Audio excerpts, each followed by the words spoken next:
The MacNeil-Lehrer NewsHour is brought to you locally by Northern States Power Company, putting creative energy to work for you.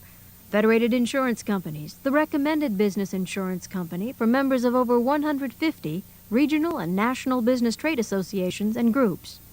Robbins, Kaplan, Miller, and Cerisi, celebrating 50 years of providing legal services to individuals and businesses in Minnesota and throughout the nation. First Banks, members First Bank System, the nation's 21st largest bank holding company. The CIT New Beginning Mutual Fund Group, managed by CIT Investment Associates, the $2.5 billion Minneapolis-based professional investment organization. And by Sturtz, Bernards & Company, a professional association of certified public accountants.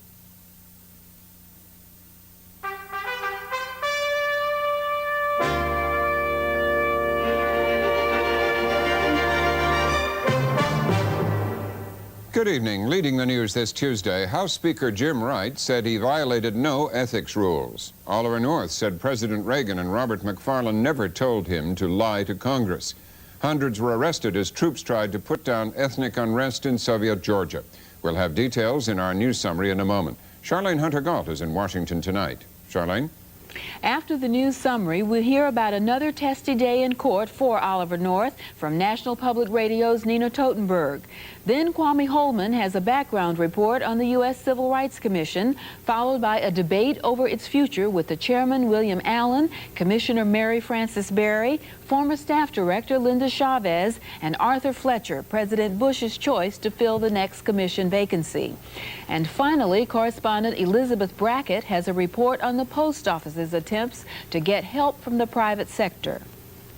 Funding for the MacNeil-Lehrer NewsHour is provided by AT&T, combining everything people like about telephones with everything they expect from computers to make everything about information easy. AT&T.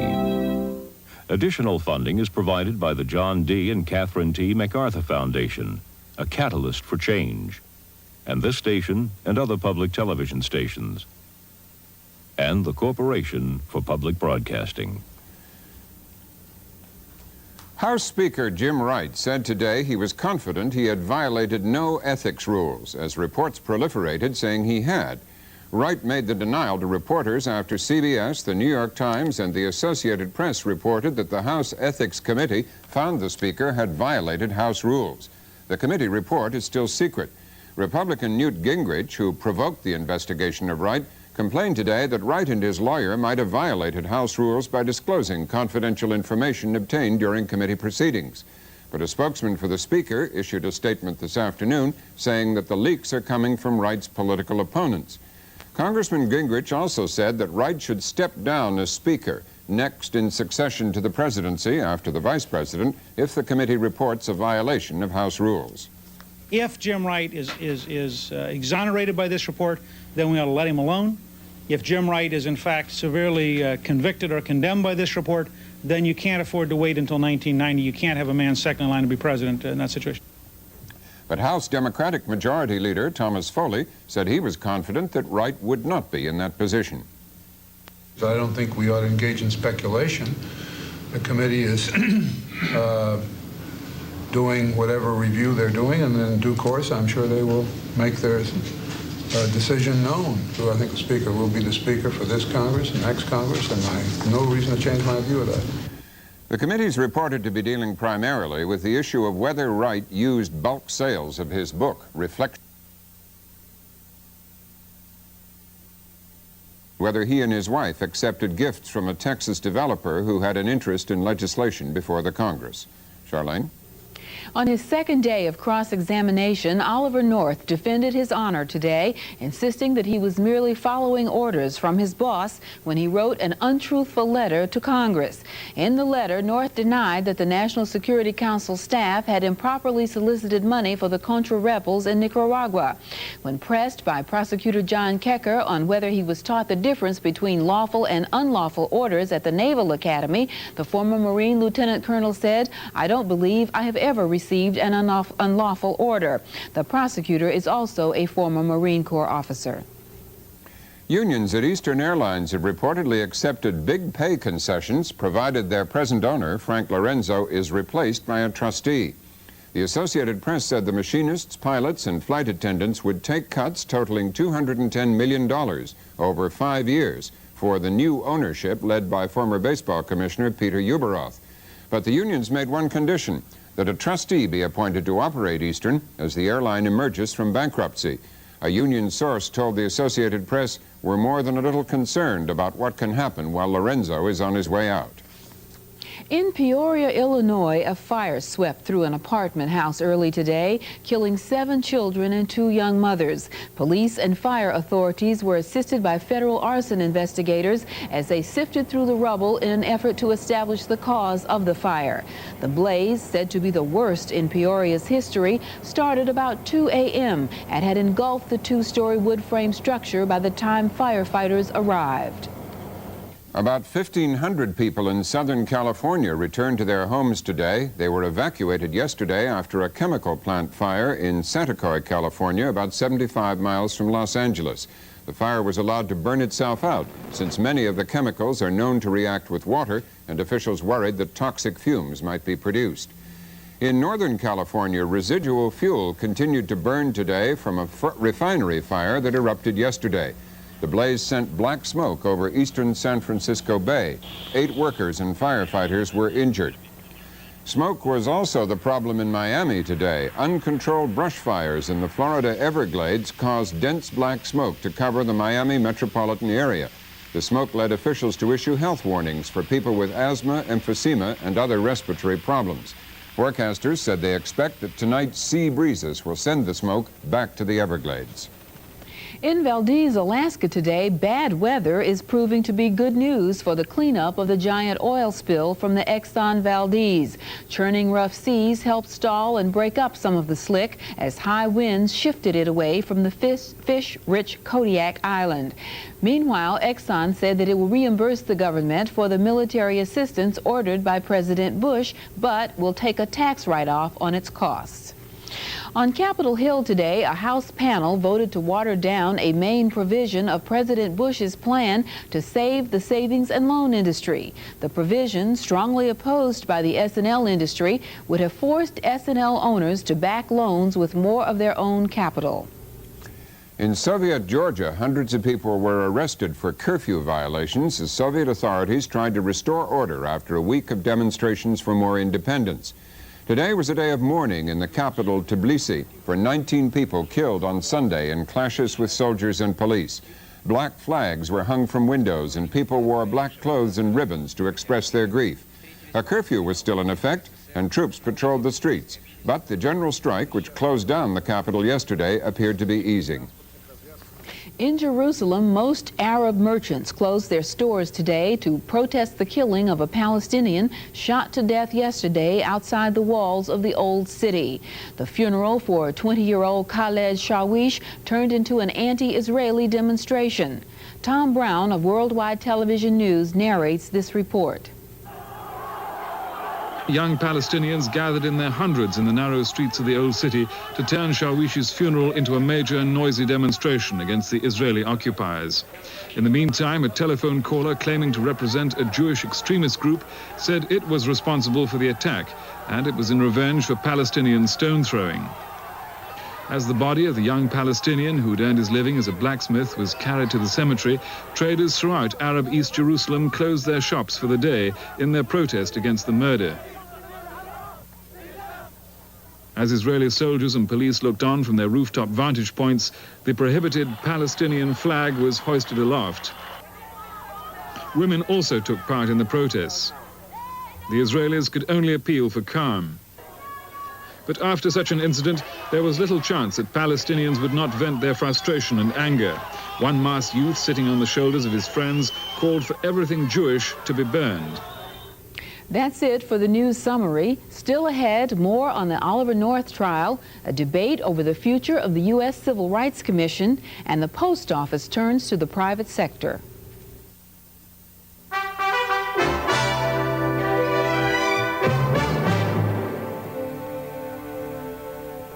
First tonight, we look at Oliver North's 4th day on the witness stand. Under cross-examination for the 2nd day, North continued to insist that he was only following orders from his superiors when he wrote an untruthful letter to Congress.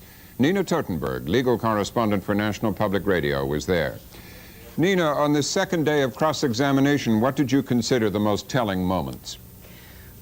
Well, it was a real wrestling match today. These two men, Prosecutor John Kecker and the defendant Oliver North, were ready to kill each other by the end of the day. I mean, the tension was palpable. And it began really today with Kecker, who is himself a former Marine officer, questioning North about what he learned at the Naval College when he was taught about following unlawful orders. And he asked a series of questions. Were you taught that you didn't have to follow an unlawful order? And the answer was yes. And weren't you taught the difference between a lawful and an unlawful order? And there were allusions to World War II, to German soldiers who could not use as a defense the fact that they were just following orders.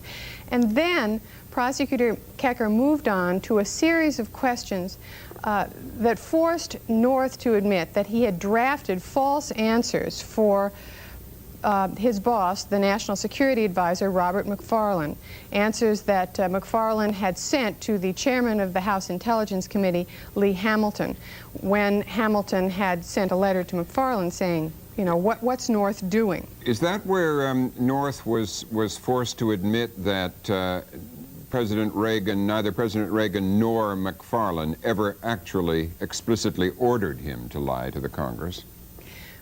He did admit that. It was a particularly nasty exchange, and I thought it would be best really for me to read it to you. He said,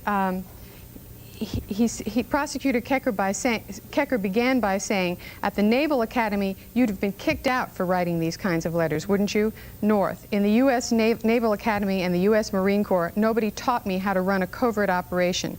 I was trying my ever-loving best to get it done. In the Naval Academy, nobody taught me about the internecine political warfare that was going on in Washington from 1983 to 86. Kecker, did they teach you that if real warfare had rules, that political warfare had rules too? North, it would have been nice to see those rules being applied. Prosecutor Kecker, and since other people weren't going to apply those rules, you weren't going to apply them. North, I have abided by the rules. I did not consider a letter from a cabinet officer, meaning McFarlane, to a congressman to be unlawful. It didn't occur to me that leaving words out could be a violation of law. Kecker shot back, what would a cabinet officer have to do to commit a crime? North, I don't know, but nobody else has been prosecuted for it. Kecker, Mr. McFarlane's been prosecuted for it. North, he pled. Kecker, he pled guilty, and Admiral Poindexter has been prosecuted for it. North, that's the first two that I know about. It was really a fire-crackling exchange in the courtroom, Robin, and it was typical of the day. Is it helping the prosecution that John Kecker is also a Marine officer? Does it give him the moral authority to question, a different level of authority to question this national hero on this one? No, he's a former Marine, so I don't think it really does. It doesn't? No. There's been no time in which I think the jury has become aware that Prosecutor Kecker is himself a Marine who served in Vietnam and was wounded there. So I don't think that adds anything. It doesn't. In fact, I think watching these two men, you'd have to say that while this was a blistering cross-examination today, there were problems, I think, for both of them. The sarcasm and the scorn with which Kecker treated North may not work real well. It may come off as bullying. And North was so angry, so hostile, so nitpicking about his answers at times that I'm not sure that his performance came off terribly well either. Was North damaged on the whole lying to Congress cross-examination, do you think? I mean, this is one of the charges against, 12 charges against him. That's really what Kecker focused on today. Yesterday he tried to portray North as sort of a petty thief, a guy who lined his own pockets with the Contras' money. And today he tried to portray him as a bald-faced liar. And it was I think it was a very difficult time for Oliver North, because he had to admit, when push came to shove, each time that he had not been ordered to lie per se, but he kept saying, they knew what I was doing, they knew when I drafted these kinds of answers that they were lies. And he said, in addition, that he returned to, Prosecutor Kecker also returned to the theme about following orders. He said to him, did you ever go outside your chain of command if you worried that this was an unlawful order? If you were being pushed to do something that you thought was wrong, which you maintain, then why didn't you go seek help from one of the lawyers at the White House? And Oliver North repeatedly said that he had to keep everything secret. Then it turned out that he had apparently misled the president's own counsel, Fred Fielding, about his very activities. Tell us about that. How did that come up? Well, it came up because in regard to this question of did you go outside the chain of command to get other advice? And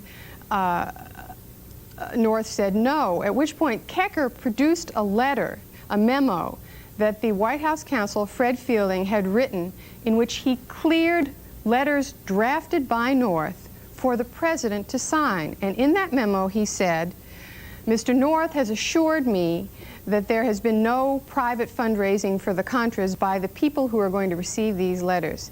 Prosecutor Kecker then said, now that was a flat-out 100% all-American lie, wasn't it?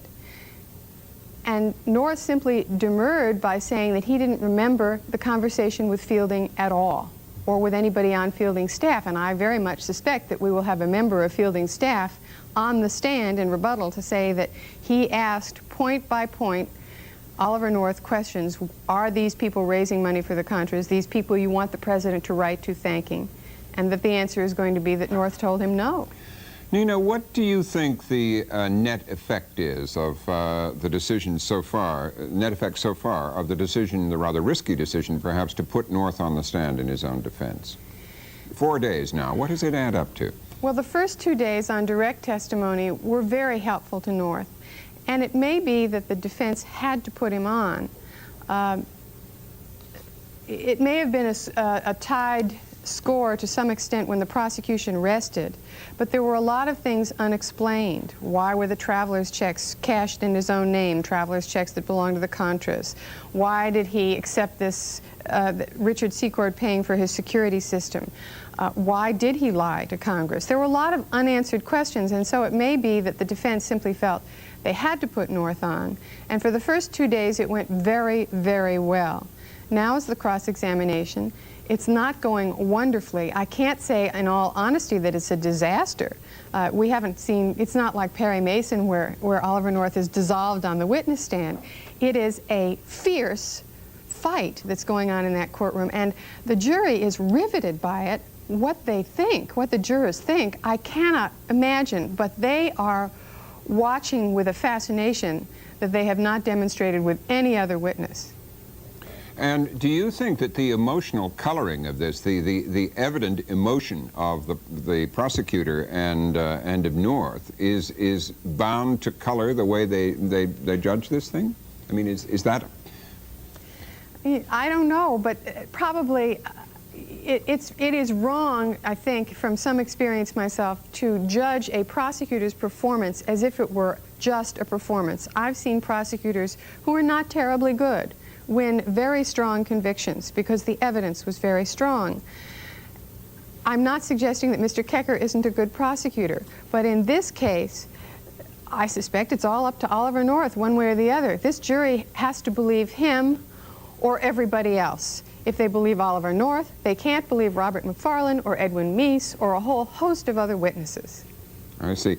And how many more days to go of North on the stand, do you know? I would guess at least 1 or 2 more days of North, and then my guess is that the defense will rest, and then that there'll be a rebuttal case from the prosecution. Well, Nina, once again, thank you very much. Thank you, Robin. Charlene?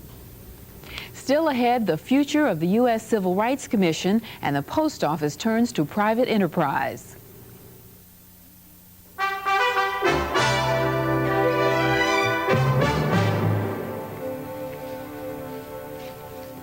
We turn next to the future of the U.S. Commission on Civil Rights. Many members of Congress favor cutting its funding. Some even advocate letting its charter lapse because they say the federal watchdog agency has been politicized and is no longer effective. President Bush recently signaled he wants the commission to survive, but under new leadership. In a moment, we'll talk with 4 key players on and off the commission about its future after this background report on its past from correspondent Kwame Holman. In 1956, Arthur Fleming was a special assistant to then-President Dwight Eisenhower. Fleming says the president wanted to create a federal commission to enforce and monitor the civil rights provisions of the Supreme Court's Brown versus Board of Education ruling, which outlawed segregated schools. Some of my colleagues in the cabinet said, well, Mr. President, you really don't need legislation to do this. You could set up such a commission by executive order. And his response was, yes, but I couldn't give him authority to subpoena witnesses and put them under oath. As the quest for voting rights for blacks in the South intensified over the next few years, Fleming said Eisenhower's insistence on subpoena power for the Civil Rights Commission showed its value. It did focus a good deal on voting rights issues, and it held hearings in the South on the voting rights issue. And it held hearings under very difficult circumstances. And very early, it discovered that President Eisenhower was right. They did need authority to subpoena witnesses and put them under oath if they were going to get to the root of the difficulty as far as voting was concerned. And they had some very interesting clashes with those who were opposed to civil rights in the South. Fleming says one of the Civil Rights Commission's most memorable clashes was with George Wallace. At the time, Wallace was an Alabama bureaucrat in charge of some state records the Civil Rights Commission had subpoenaed. The U.S. attorney did go into court, and the judge immediately issued an order for the records. But Mr. Wallace indicated that he was going to defy the order. It so happens that the judge who was handling the case was a classmate of George Wallace's in law school, so they knew one another, and George Wallace, in a personal conversation, got a clear indication that he was not only going to be held in contempt, but that he would, get a pretty serious penalty if he continued to defy the order. Throughout the tumultuous years of the Civil Rights Movement, the Civil Rights Commission went to the areas of conflict, held hearings, and issued comprehensive reports. That tradition did not end with the massive civil rights demonstrations. When rioting broke out in Boston over a school desegregation plan in the mid-70s, the Civil Rights Commission was again on the scene. By that time, Arthur Fleming had become chairman of the commission. We took testimony from those who were the leaders of the opposition in South Boston, but we also found areas in Boston that were very much for desegregation. And we took testimony from them and where desegregation was beginning to work. While we were working on that report, President Ford, in a public statement, criticized the judge for his desegregation plan. So we decided we had to include in our report criticism of President Ford for criticizing the judge. Now, this is typical of the commission as it functioned for a period of 25 years. They tried to call the shots as they saw them. And if that meant taking issue with a president of the United States, they'd take issue with the president. If it meant taking issue with a cabinet officer, they'd take issue with the cabinet officer. If it meant taking issue with the Congress on a particular point, they do the same thing. And I found it functioned very well as a bipartisan independent. We never split on political lines at all. Congratulate you, sir. Fleming and other critics say all that changed when Ronald Reagan took office in 1981. After reading Reagan's first budget proposals, the commission issued a report saying the huge cuts in social programs amounted to a massive retreat on civil rights. The administration became unhappy enough over the report that we filed based on their budget recommendation that they decided to replace the commission. So this was the first time since the commission came into existence in '57 that an administration coming into office decided to replace some of the persons on the commission. And of course, we feel that many of us that as a result of destroying the independence of the commission, which that act did, the commission has not been serving as the conscience of the federal government in the area of civil rights, and that its influence has deteriorated. Fleming himself and another member were the first casualties of the Reagan administration's effort to place on the commission people who adhered to Reagan's conservative ideology. I got a call that someone at the White House wanted to talk to me, and that someone at the White House was a staff person in the White House personnel office, not the director of the office, but a staff person. And he just said to me, he said, we've decided to appoint someone else to your position on the commission. In 1982, President Reagan appointed California conservative Clarence Pendleton as chairman of the Civil Rights Commission, along with another prominent Republican. Later, Reagan tried to replace 3 more commissioners with 3 more conservatives. But this time, the Senate balked, refusing to confirm the Reagan nominees. The president responded by firing the civil rights commissioners he'd tried to replace. One of them was Commissioner Mary Frances Berry, who was told one morning to clear out her desk. To have it come as a sort of sneak attack early in the morning, that surprises me. Berry eventually was reinstated after a court fight, but the firings ignited a major dispute between Reagan and the Congress. Many on the Hill said Reagan had gone too far in replacing the Civil Rights Commission's moderate and liberal members with hand-picked conservatives. I'm disappointed that the president has fired the Civil Rights Commissioners because I thought we were very close to working out a compromise. Well, I think it's an outrage, and I also think it's illegal. I think the president is way out of bounds and is out of control. Ultimately, congressional leaders like Robert Dole fashioned a compromise, expanding membership on the Civil Rights Commission, but leaving in place the Reagan-appointed leadership. The commission became embroiled in several controversies in the mid-'80s. Government reports found serious mismanagement of commission staff and funds. Members of Congress charged the commission with failing to fulfill its mandate to monitor civil rights. In 1986, the Congress severely cut the commission's budget, and a number of commissioners and staff were criticized for abusing commission procedures. The most recent such incident involved Reagan appointee and current commission chairman William Allen, criticized for becoming involved in a custody dispute on an Arizona Indian reservation. Allen was arrested and later released. For many, today's Civil Rights Commission is a poor reflection of what was intended by those who lay the groundwork for civil rights 25 years ago. Former Chairman Fleming says a revitalized Civil Rights Commission is more necessary now than ever. Here we've had now 8 years of moving backwards, and it takes a long while to reverse a trend of that kind, because a lot of this is institutional discrimination. It's built into the institutions of our society, both public and private. And I think it does take a bipartisan independent group of real stature to come to grips with where we are and to very frankly and forthrightly say, here's what we need to do in order to move forward. Now to the future of the commission. Joining us from Los Angeles is the present chairman, William Barclay Allen.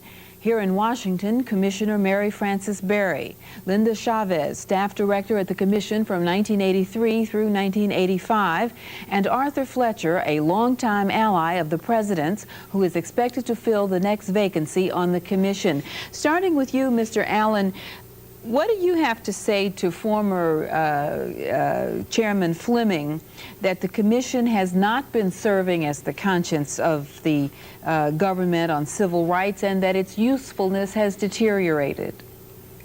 I have nothing to say to that specifically. It's a history lesson.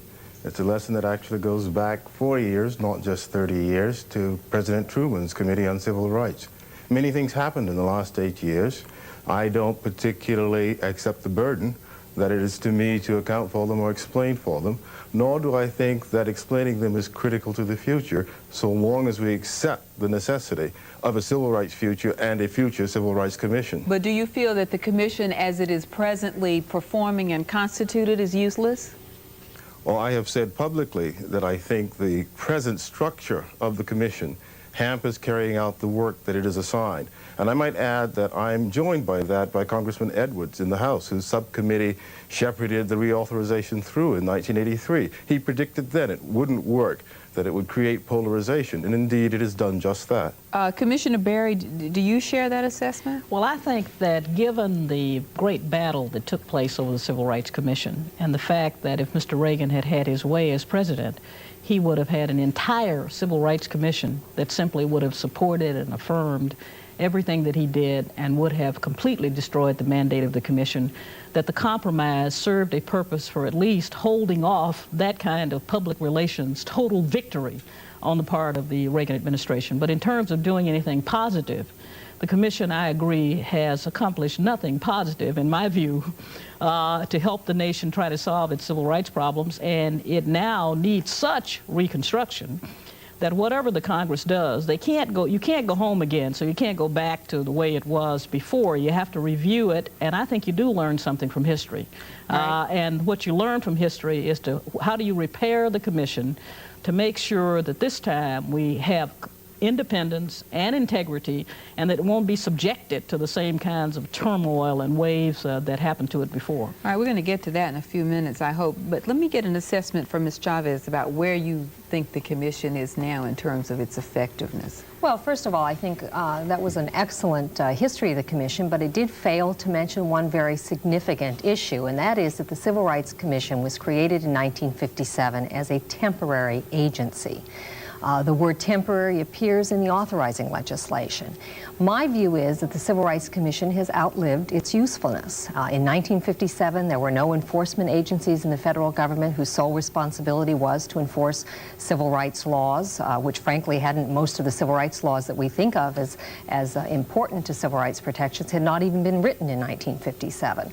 We now have a myriad of federal agencies. We spend literally tens and hundreds of millions of dollars a year enforcing civil rights in this country.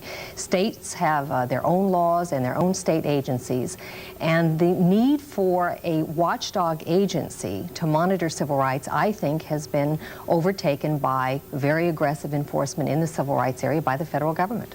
Mr. Fletcher, how do you see it? I wished I could agree, but I don't. Let me go back to the historical thing, too. At 64 years of age, I've been around a little while, and I kind of consider myself in computer parlance a memory chip. I can remember when we got started and when we discovered that we needed voting rights, housing rights, employment rights, public accommodation rights, equal employment opportunity rights, and business opportunity rights. If you ask someone what the Civil Rights Legislative Revolution was about, it's about those 6 acts. The question has been and is now and will continue to be, did they deliver what we had in mind when we structured it? To go back to those laws again, I used to say that prior to the passing of those 6 laws, it was unlawful to be black in the United States. It was illegal to be black in the United States. Since then, and the enforcement process, about a generation of it, it's now just kind of unpopular. It's no longer illegal. The key thing then is to find out how much of a remedy were those 6 acts. And I think the confusion that's been going on for the recent past blinds the fact that it's assumed or it's said that 1/3 of, let me speak to black America in this instance, because we seem to be the barometer. It says that 1/3 of us seem to have made it. I'm curious to know to what degree did that 1/3 make it into this threshold called secure middle America? To what degree did those 6 laws cause that to happen? And to what degree can improved implementation of those laws, whether we require a change in regulations, a change in the guidelines, or whatever, or in fact, do we have to reveal through investigations and research a need to amend the existing legislation? To get on with it, I think that's where we are. And you're saying that that's what the commission ought to be doing now? Well, let me add that. Let me add one more thing. The nation's workforce is a national security issue now. Okay? It should have always been, but there's no doubt about it now, because when we look at Workforce 2000 projections, that workforce is going to consist of what used to be the protected class, or still is, 85% minorities and women. If we're going to field a workforce that can compete then to the degree that any form of discrimination prevents us from equipping ourselves for the battle of the 90s and the year 2000, then we have to study that and get it out of the way while we still have time. May I make two comments on what has already been said? First of all, on Ms. Chavez's remark about the commission. We have a fundamental problem here. The Civil Rights Commission was never designed to enforce the civil rights laws. That has never been in its statute or its mandate. One of its major roles, it has two. One major role is to monitor and watchdog enforcement by the Justice Department, by the EEOC, by the Office for Civil Rights and every federal agency to make sure that the taxpayers get their money's worth out of the enforcement there, to collect baseline data, to maintain it over the years, and also to recommend how we can better enforce the civil rights laws. That monitoring area has been completely destroyed. We had a civil servant, acting staff director, tell us the other day at a commission meeting that he had to confess that no monitoring had been going on at the commission since Ms. Chavez was director. And the other point quickly I'll make wait, let's is just that, take it one at a time because we can't, it's too much to bear in mind. Let me just respond to her point there was that there are other agencies now. There are no monitoring. What I'm trying to say to you, Charlene, and to your audience, is that there are no agencies in the federal government who have the specific statutory role to monitor the enforcement of the Justice Department. They enforce the law. Mary, what the Civil Rights Commission is supposed to do, and what I hope it will do again after reauthorization, and after we get some new people, is the Civil Rights Commission is supposed to monitor the effectiveness of those agencies and report to them objectively on the public, to the public. You want to respond? Yes, we have no monitoring agencies to monitor whether or not EPA enforces the law. We don't monitor whether or not the Department of Defense enforces the law. There are other mechanisms to do that. One is the Congress of the United States. If the Congress of the United States, which appropriates money for the enforcement of civil rights law, is not capable of monitoring whether the Justice Department is doing its job, then maybe we better look to the Congress and find out what's wrong there. Some people have proposed that we set up a Civil Rights Commission in the Congress. That's one of the proposals that's on the floor. Well, there's a Civil Rights Congress Subcommittee. itself does not monitor civil rights. Mr. Allen is out there in California by himself. Let me bring you in on this, Mr. Allen. How do you respond? Any of you, and I can't use social cues to get your attention. But I can see you. But I did want to say that I can't concur that the commission has outlived its usefulness. I don't think it has, and I don't think it will have, so long as there remains confusion in this country about what we even mean by civil rights. It strikes me that we are asking the wrong question, and I would pose the question this way: what is the most impressive thing about the United States? To my mind, the most impressive thing is equality, that promise first etched in the Declaration of Independence. We are confused about that. The Congress is confused about that. If the present commission is even constitutional in its structure, it is because Congress has delegated to it some of its own investigative authority. Somebody has to exercise that authority to begin to make sense out of our divided view of who are Americans and who are protected. We're a long way from home base on that question. But what do you see as the problem then? Why do you think that the commission, in fact, you yourself were quoted publicly in an article I read the other day saying that you were getting no support from the White House. I mean, is that the problem, that you're not getting support, or what? I would not go that far. I can't read tea leaves, and that's all I've had from the White House. I know that the president in March of 1988 promised to become personally involved in civil rights. I haven't seen that degree of personal involvement yet. I'm sure, however, he has a good reason, and when he decides to talk to us about it, he will make it known. Well, let's ask Mr. Fletcher. What do you think? Mr. Allen has complained that he's not getting support from the White House, and he doesn't know why. What's your view of it? Well, I think it's very clear that the president intends to change the makeup of the commission. If he didn't, I wouldn't be on this program tonight. In addition to that, he agrees to a considerable degree with the view that I have in mind with reference to a couple of areas. One, to go back to my opening statement, the nation's workforce is now a national security issue, and it's very key. And it's one of the reasons he says I'm an education program. One of the very keys now is to make sure we equip a workforce, starting at the educational level right on up through, that can compete. But secondly, what would the Civil Rights Commission have to do with that? Do the kinds of studies that make the case for carrying it out. But, I mean, specifically, what would it do? And to do the necessary monitoring. For an example, I'm not on the commission yet, but I spent some time in the Pacific Northwest and a couple of other areas talking to community college students. What was I trying to find out? What's standing in the way, particularly minorities and women? What is standing in the way at the moment to you feeling secure in school and going on and getting your work done? Everywhere I went, they kept telling me, Mr. Fletcher, we must have some help. Now, whether this is a civil rights movement issue at this moment or not, I can't say. But they're saying we must have some help with student aid. We don't know how it's written back in Washington, but we can tell you how it's working out here. And at this moment, let me finish, please. I listen very patiently to everyone. But let me just get her to respond to your point, because we do have a limited... Let me just jump in, because I think you've made an important point. The fact is, if you're interested in knowing why it is that black men earn on average less than white men do in this society, the Civil Rights Commission, the newly reconstituted Civil Rights Commission, did a study on that, which it released a year ago. Just a minute. Was the shoddiest study they've ever... No, they did not say that, right? I'm sorry. No, but I wanted her to finish. Mr. Allen, I'll get you in a moment, but let me just have Ms. Chavez finish your point, and then we have to hear from Mr. Allen. When you want to talk about financial aid, when you're talking about civil rights laws, the only thing that civil rights laws can do is to make sure that financial aid is distributed without regard to the race of the person receiving it. It can't increase the amount of student aid available. Civil rights laws were not intended for that purpose. All right, let me just bring Mr. Allen in. You wanted to comment on this, Mr. Allen? Do I get one after him? Right. Just very briefly, listening to Mr. Fletcher, it's clear to me at least that if indeed, as he claims he speaks for the president, and if indeed the president doesn't see that civil rights must ultimately mean equal rights of citizenship, we're in great trouble, and it means the most serious work in civil rights will have to take place outside of this administration. May I comment? Did you want to comment on that, since it was your point? He hasn't said a word. He hasn't said anything that takes any wind out of or sail, neither of the two.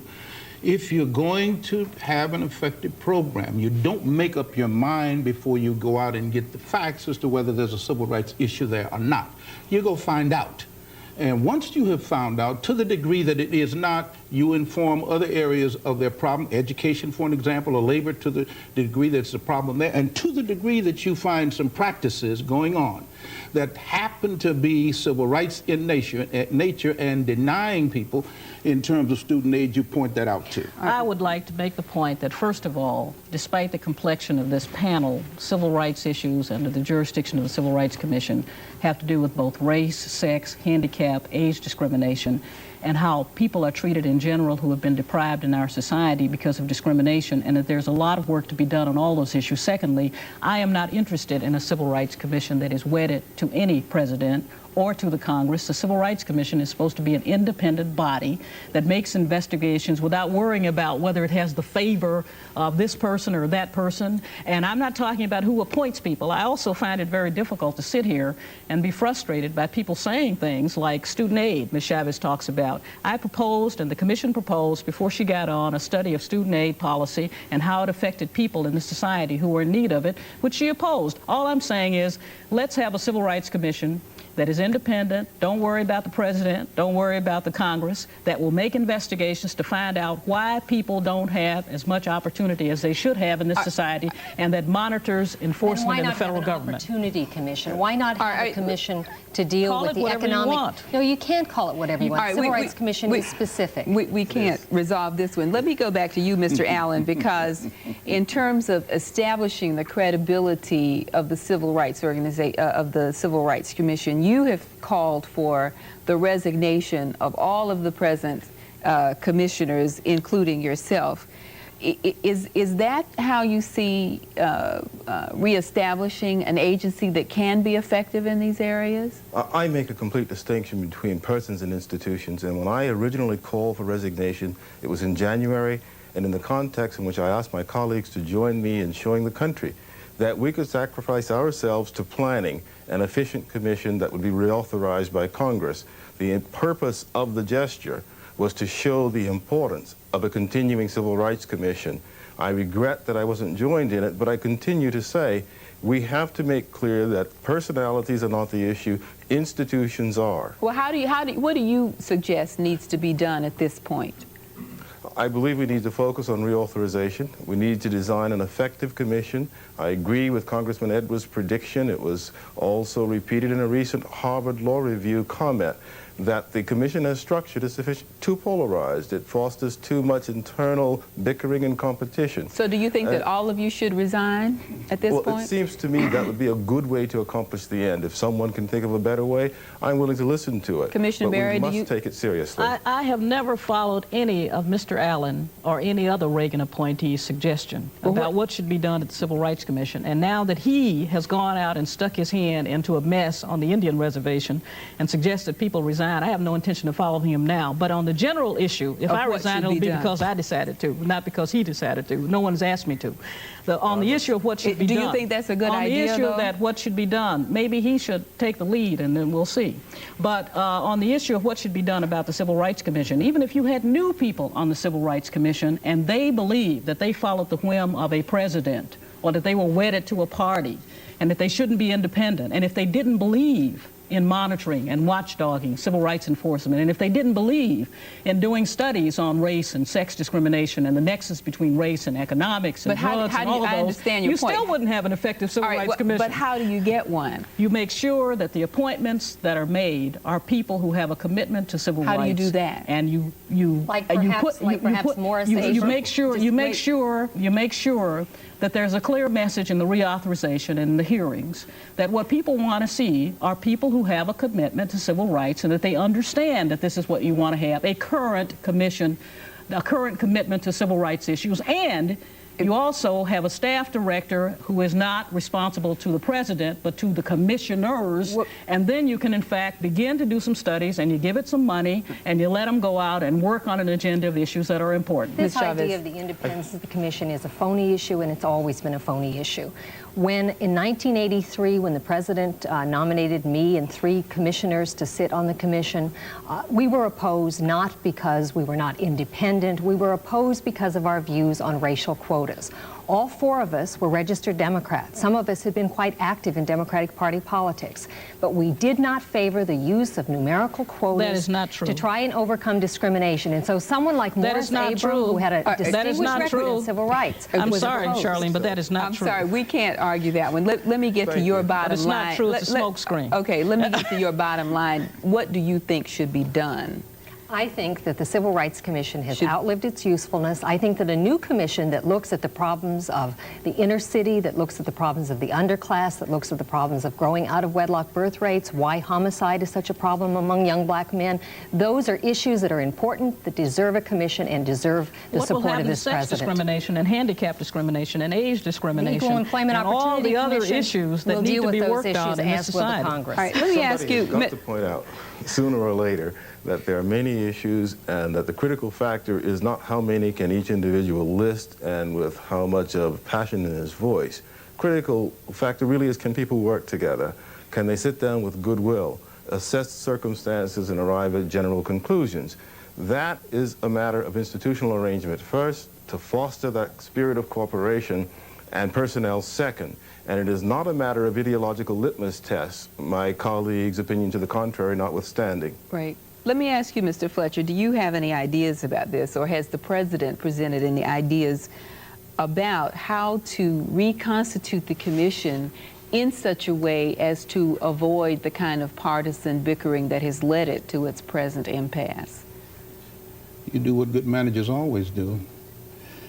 You take a look at what are the needs and what are the opportunities that are immediately before you. And then you lay out a structure that will accomplish that objective, and you try to sell it. So you carry on your traditional monitoring responsibilities, and at the same time you look out there and you say, what are the things that can be accomplished within a time frame? For an example, let's get to numbers, since I signed a document that calls quotas, so-called quotas, to happen.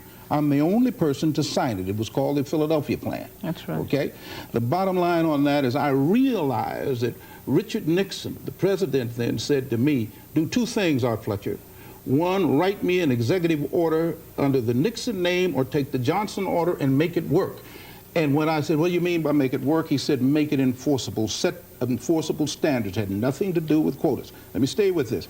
I realized then, okay, but they've had all the time, so let me have a little now. But we may not have any. The key piece now is I realized what could be done within a time frame. I staffed the EEO office accordingly. I had other officers staff accordingly, and we accomplished what could be done within that time frame. All right, but my question is, you've got a contentious body at the moment. What can happen to... I object to your characterization, Charlie. Why is it that when people oppose the takeover of the commission, which Arthur Fleming described, that it is characterized as partisan bickering? Were they supposed to simply go along and say, this is wonderful, let it all happen? Most of you have agreed that not much is getting done because of... As a labor negotiator, one of the things we do is set the stage for negotiation. That's right. Find the meeting of mind, find the common ground, and then get rolling. And that's what I propose to do. What is much more charming in all this is to hear these rather romantic tales of civil rights remedies that worked wonderfully and magically stopped 8 years ago. You're overstating the case. The fact of the matter is, I said a year ago, had run aground, and it ran aground in part. I'm sorry, but I can't let him get away with that. The civil rights legislation is only a generation old. It's only a generation old. We didn't start the enforcement process until the legislation had been on the books for 10 years. So to say that it was wonderful remedies, it achieved what we had in mind. It has the potential for achieving what we have in mind. Thank you. I think you've made your point. Very briefly, Mr. Allen, make your final point because we're going to have to go. I see the very question is, can people talk about these things without posturing themselves in positions it's impossible to retreat from?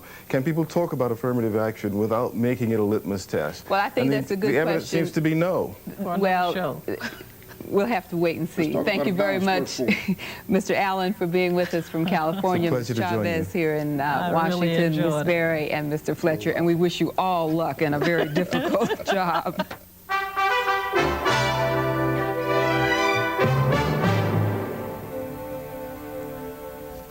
Finally tonight, a story about how to lick the high cost of doing business. The U.S. Postal Service, like many large companies, is caught between the crunch of rising costs and shrinking revenues. Last Friday, Postal Chief